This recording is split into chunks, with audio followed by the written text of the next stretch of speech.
In a quiet corner of the world, where a once living river has turned into dry, silent earth, there lived a little sparrow. Every morning, she woke up with fear resting on her fragile chest. And every night, she fell asleep with tears clinging to her tired eyes. The river beside her no longer sang. The wind no longer felt gentle. Even the sky above seemed distant, like it belonged to other birds, stronger birds, happier birds, more successful birds. Her wings were weak, her nest was broken, and inside her heart there was a weight she could not explain, a weight made of disappointment, shame, and endless questions. While other birds soared freely across the open sky, she struggled to lift herself even a little. She watched them from the ground, from the shadows, from the place where hope felt far away. And slowly, quietly, comparison began to poison her spirit. Why are they flying so high while I barely survive? She wondered. Why do their nests look warm and full while mine keeps falling apart? Why does everything seem to work for them, but never for me? Each question carved itself deeper into her heart. Every sunrise reminded her of what she felt she lacked. Every sunset reminded her of what she believed she had failed to become. And without realizing it, she began to define her worth by other birds' wings, by other birds' nests, by other birds' success. Every evening, as the sky turned red behind the distant hills, the little sparrow would sit beneath a dead tree near the dried riverbed and whisper her pain into the silence. God, she asked softly, why does everyone else seem to move forward while I stay stuck? Why am I always running, always trying, but never arriving? As the sun slowly sank behind the distant hills, painting the sky in quiet shades of gold and fading red, the little sparrow sat beneath the dead tree once again. The air was still. The dried river beside her reflected the dim light like cracked glass. It felt like the world itself was holding its breath. That's when she noticed him. An elderly heron glided down beside her with calm, steady wings. His feathers caught the evening light, glowing softly as if he carried the sunset within himself. He moved without hurry, without struggle. There was something about his presence that felt peaceful, different from the rest of the world the sparrow knew. She looked at him for a long moment before finally speaking, her voice thin and tired. Brother, she asked quietly, how can you be so calm in a world that hurts so much? Don't you feel pain like I do? The heron studied her gently, as if he had seen this question many times before. A small, knowing smile touched his beak. I suffered once too, he replied. More than you might imagine. But one day, I learned to stop running from my pain. The sparrow frowned, confused. Stop running? She said. How could that possibly help? Pain is something to escape from, isn't it? The heron looked toward the fading horizon before answering. The more you avoid pain, he said slowly, the faster it chases you. The farther you run, the heavier it becomes. But when you finally sit with it, when you allow it to speak, it begins to tell you the truth. The sparrow had never heard anything like this before.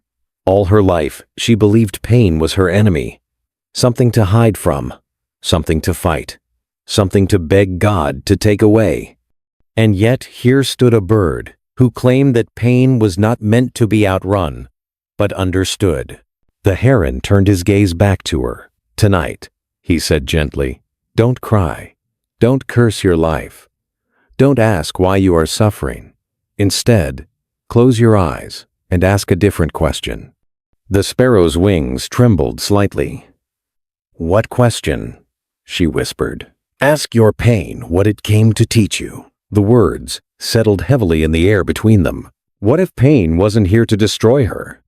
What if it carried a lesson she had been refusing to hear? The idea scared her more than the pain itself. The sparrow didn't answer right away. She only nodded slowly, as if she wasn't sure she believed him, but wasn't ready to reject his words either. And just like that, the heron lifted into the darkening sky and disappeared beyond the hills. That night, for the first time in as long as she could remember, the little sparrow did not cry herself to sleep. She sat beneath the pale moon, staring at her reflection in the dry riverbed. The silence felt different now, less like loneliness, more like permission. Permission to listen, permission to feel, permission to stop running. And so, with a trembling breath, she asked the question she had never dared to ask before. "Pain," she whispered into the quiet night. "What are you trying to teach me?" For many of us, this is the hardest step. We run from heartbreak. We run from failure. We run from rejection, loss, shame, disappointment. We distract ourselves with noise, work, entertainment, ambition, anything to avoid sitting with what hurts. But what if the thing we are desperate to escape is the very thing meant to change us? What if pain isn't a verdict, but a message? The sparrow had spent her entire life asking God, "Why me?" But for the first time, she was asking, "What is this trying to show me?" And that single shift, small as it seemed, was about to change everything. Because the moment you stop running from pain, pain begins to lose its power over you. And sometimes, the road to peace doesn't begin with answers. It begins with the courage to listen. That night, something changed. For the first time in as long as the sparrow could remember, there were no tears falling into the dust beneath her feet, no shaking wings, no quiet sobs swallowed by the dark, only silence. She sat beneath the watchful moon, its pale silver light washing over the dry riverbed like a soft confession. The world felt wide and still, and for once, she didn't feel chased by it. She remembered the heron's words, "Ask your pain what it came to teach you." So she closed her eyes. Her chest tightened as she whispered the question into the night, almost afraid of the answer. "Why are you here?" she asked.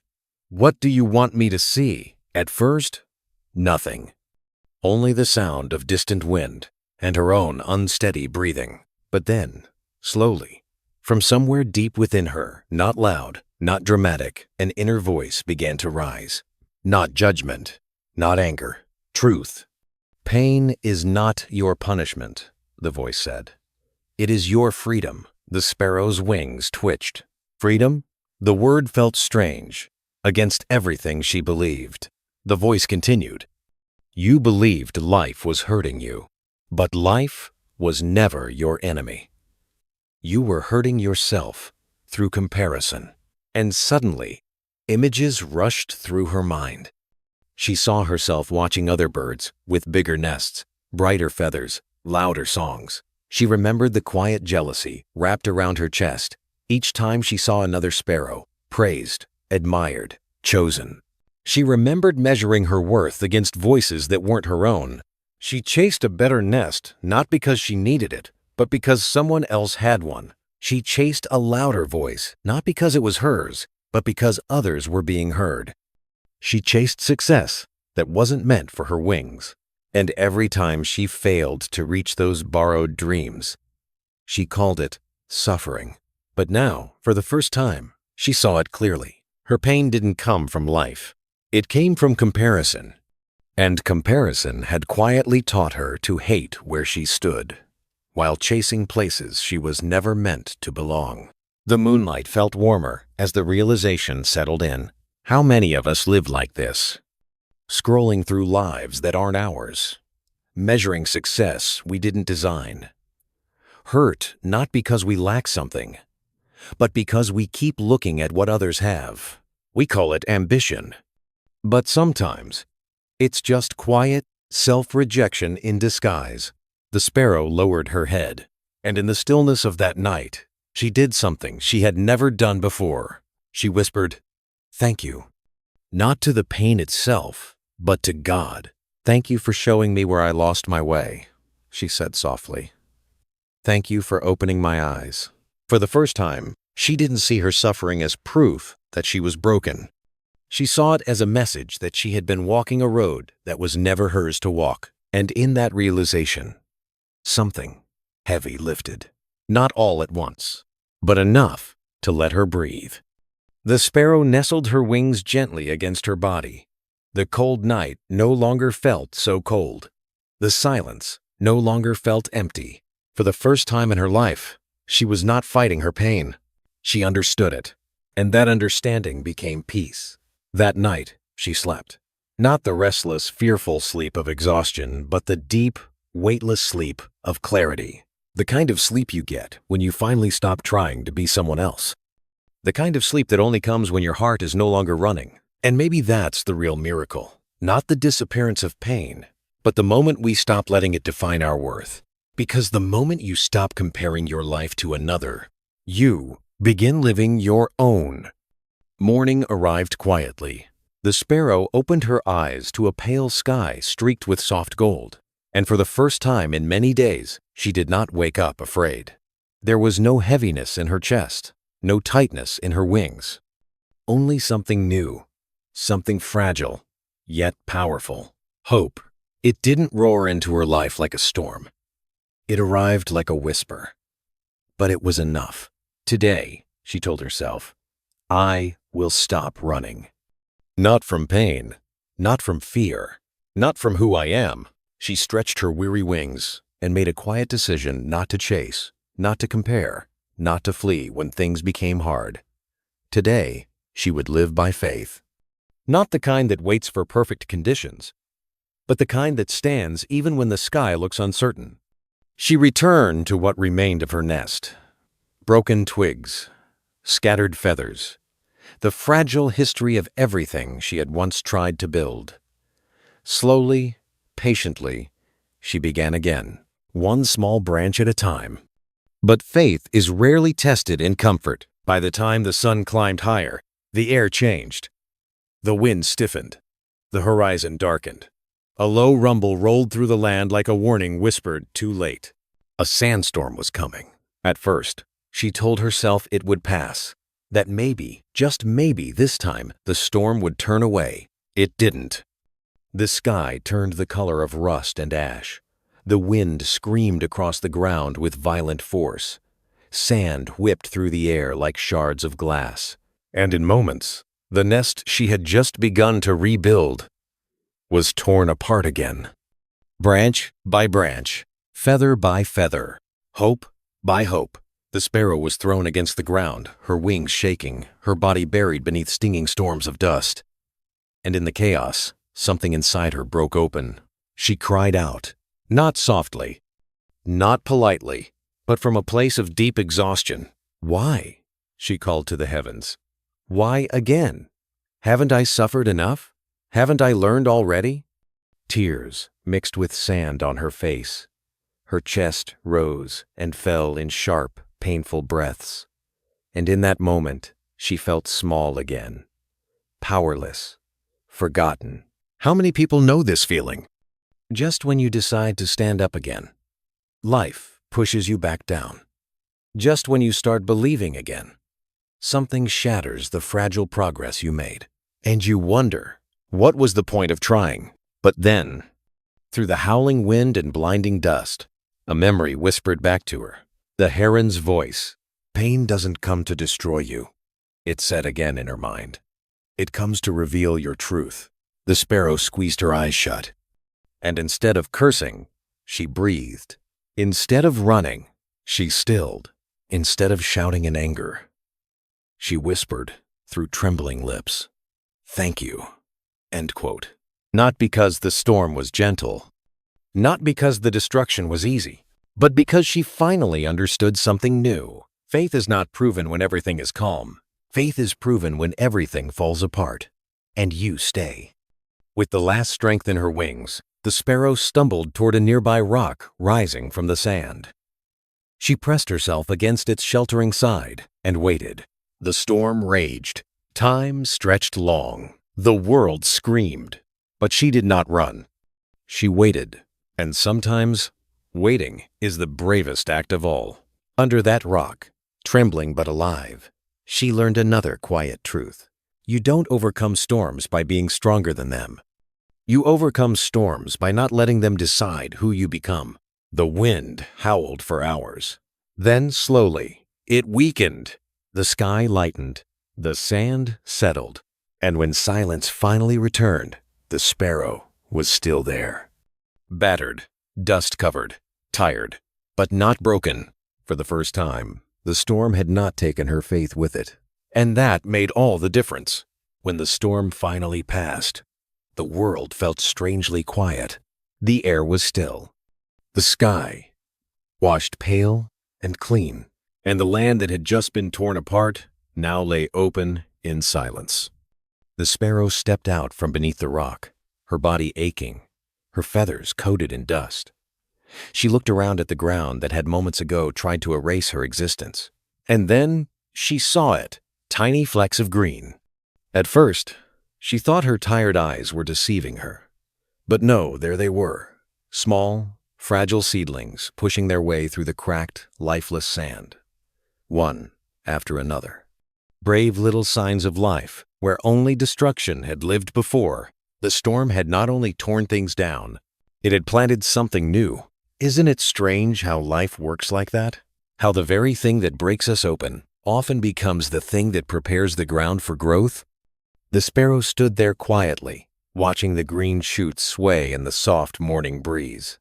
For the first time, she understood something deeper. Some storms don't come to destroy your future. They come to prepare it. Days turned into calmer weeks. The valley softened again. The seedlings grew stronger. The air warmed. And the sparrow, little by little, began rebuilding not just her nest, but her spirit. Then one cold morning, near the edge of the dried riverbed, she found something unexpected. A single egg. It lay alone on the sand, pale and trembling with cold. No nest, no mother, no warmth, just silence around it. The sparrow froze. She didn't know where it had come from. She didn't know if it would survive. She didn't even know why she felt such a strong pull toward it. But she did know this. It was fragile, and it was alone, just like she once was. Without thinking too long, she nudged the egg gently beneath her wing and carried it back to her nest. Every instinct inside her said, "This will cost you." And it did. From that day on, she began to eat less so she could stay with the egg longer. She shielded it from the cold at night. She turned it carefully each day. She gave it her warmth, her strength, her patience. And still, nothing happened. One day passed, then two, then three. The valley bloomed slowly around her. The seedlings grew taller. The world moved forward, but the egg remained silent. By the fourth day, doubt crept in. By the fifth, worry tightened her chest. By the sixth, even hope began to feel heavy. How many of us know this season? The season where you're doing everything right, but nothing seems to be changing. Where you give, and the result stays invisible. Where you wonder silently, is any of this even working? The sparrow felt it all, but she remembered the lesson. Don't run, don't force, trust the timing. So she stayed. On the seventh morning, the valley woke beneath a soft red sunrise. Light spilled gently across the sand. The air felt different, thick with something unseen. The sparrow leaned close to the egg. Then, a sound, soft, delicate, almost imagined. A faint crack. Her heart stopped. She held her breath as a thin line split across the shell. Then, another, and another, until finally, with one trembling movement, the shell broke open. Inside was a tiny chick, feeble, shaky, barely able to lift its head, but alive. The sparrow's eyes filled instantly with tears. Not the tears of suffering she once cried every night, but the tears that come only after patience has been rewarded. She leaned close and whispered softly, "Welcome, little one." And in that moment, something within her healed in a way pain never could. She had not given birth to the chick, but love had made it hers. And for the first time, her suffering had turned into purpose. The little chick did not come from her body, but it came from her heart. And sometimes, that kind of birth is even more powerful. Day by day, the chick grew stronger beneath the sparrow's care. Its wings learned to stretch. Its voice found the courage to sing. And the sparrow, once so fragile, once so fearful, now moved with a quiet confidence she had never known before. Something inside her had changed forever. She had learned what books never teach, and success never guarantees. That pain, when faced with an open heart, does not make you bitter. It makes you deeper. Her suffering had taught her compassion. Her loneliness had taught her how to love, and her waiting had taught her how to give without fear of loss. Isn't it strange how life works like that? The very places where we are wounded often become the places where our greatest strength is born. Months passed. One morning, as the sun lifted slowly over the valley, a familiar shadow crossed the sky. It was the heron. He drifted down with the same calm grace as before and landed near the riverbank. But this time, the scene before him was entirely different. The dry riverbed was gone. Water flowed once more, gentle, steady, alive. Green plants lined its edges. Flowers bloomed in place of dust. Color had returned to a landscape, once ruled by gray. And above it all, the sparrow was flying, not clumsily, not fearfully, but powerfully. Beside her, the chick soared with unsteady wings, learning the rhythm of the sky. The sparrow circled close, guiding, encouraging, protecting, but no longer afraid. The heron watched silently, the way wise souls always do. When she finally landed, she bowed her head respectfully, and the heron smiled. "You stopped running," he said gently. The sparrow closed her eyes for a moment, letting the truth of that sink in. "Yes," she replied softly, "and when I stopped running from my pain stopped running after me." Is this round? How many of us spend our lives doing the opposite? Running from discomfort, running from grief, running from uncertainty. We change jobs. We change relationships. We move cities. We distract ourselves with noise, with speed, with endless distraction. All because we believe that if we run far enough, pain will lose our trail. But life doesn't work that way. Pain doesn't chase you to destroy you. It chases you to wake you up. The sparrow finally understood this. In life, the heron continued, pain will come to you, sometimes, again and again. Not because you are broken, but because you are being shaped.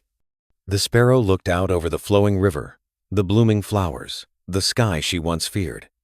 And she realized something that few ever truly learn. Her suffering had not been the end of her story. It had been the doorway. There are moments when pain crushes us. Moments when loss feels final. Moments when change feels cruel. But what if those moments are not the chapters that destroy us? What if they are the chapters that rewrite us? The sparrow once believed her life had been ruined when her nest was destroyed. But now she knew the bell that shattered her old home had also set her free. And just like her, we all build nests in our own ways, in careers, in relationships, in expectations, in identities we're afraid to outgrow. When life shakes those foundations, fear rises, the future feels uncertain, and pain arrives without asking permission. But loss, more often than not, is not an ending. It is a beginning in disguise. The sparrow learned this truth not by escaping her pain, but by listening to it. And maybe that is the question life is asking you right now. What is your pain trying to teach you? What if the very thing you are resisting is the thing that will set you free? The next chapter of your life may not look like the one you planned, but it just might be the most beautiful one yet. Pain does not come into our lives to destroy us. Most of the time, it arrives for one simple reason: to wake us up. The sparrow learned this truth not through comfort, but through loss, not through ease, but through storms. She once believed that pain was a curse, something to escape at all costs. Every time suffering came, she ran from it. She cried. She questioned God. She asked, "Why me?" And the more she ran, the more exhausted she became. The more she resisted, the heavier her heart felt. And maybe you know that feeling too. The way we try to outrun discomfort, the way we bury our emotions, the way we distract ourselves so we don't have to listen to what our pain is trying to say. But here is the quiet truth the sparrow finally understood. When you run from pain, it doesn't disappear. It follows you. It grows louder. And it finds new ways to hurt you. Only when she stopped running did everything begin to change. For the first time, she didn't fight her suffering. She sat with it. She listened to it. And in that stillness, pain transformed. It stopped being an enemy and became a teacher. It showed her where she had lost herself. It revealed the wounds that comparison had carved into her heart. It taught her compassion. It taught her patience. It taught her how to love without conditions. This is how wounds become teachers. This is how scars turn into strength. This is how broken hearts learn how to heal. The lesson is simple, but not easy. Don't ask, why me? Ask instead, what is life trying to teach me right now? Because every storm carries a message. Every loss carries a direction. Every ending hides a beginning. Acceptance doesn't stop the storm. The sparrow still faced wind. She still faced uncertainty. She still faced fear. But something inside her changed, and that changed everything. Acceptance gave her peace inside the storm. It gave her strength before the answers arrived. It gave her calm, even when the future looked unclear. And sometimes, that one moment of acceptance is all it takes to end years of suffering. One shift in perspective, one deep breath, one quiet decision to stop fighting what is and start growing through it. If you are listening to this right now and carrying pain in your heart, what if your suffering is not here to punish you? What if it's here to prepare you? What if the very thing you are trying to escape is the doorway to the next version of you? Just like the sparrow, you may not see the full picture yet. You may still feel tired, confused, broken. But trust this pain that is faced with courage always leads to wisdom. Pain that is met with faith always leads to growth. You don't need to run anymore. You don't need to hide. You only need to listen. And when you do, your pain will slowly turn into power. Your wounds will turn into wisdom. And your story will begin to heal not because life became easy, but because your heart became strong. If this story touched something inside you, take a moment to reflect on what it may be teaching you today. And if you feel that someone you love needs to hear this message, please share it with them. You never know whose life might change because of one small reminder. And if you'd like to continue this journey with us, learning through stories, growing through meaning, and healing through quiet reflection, don't forget to subscribe. Because sometimes the most powerful changes in life begin from within.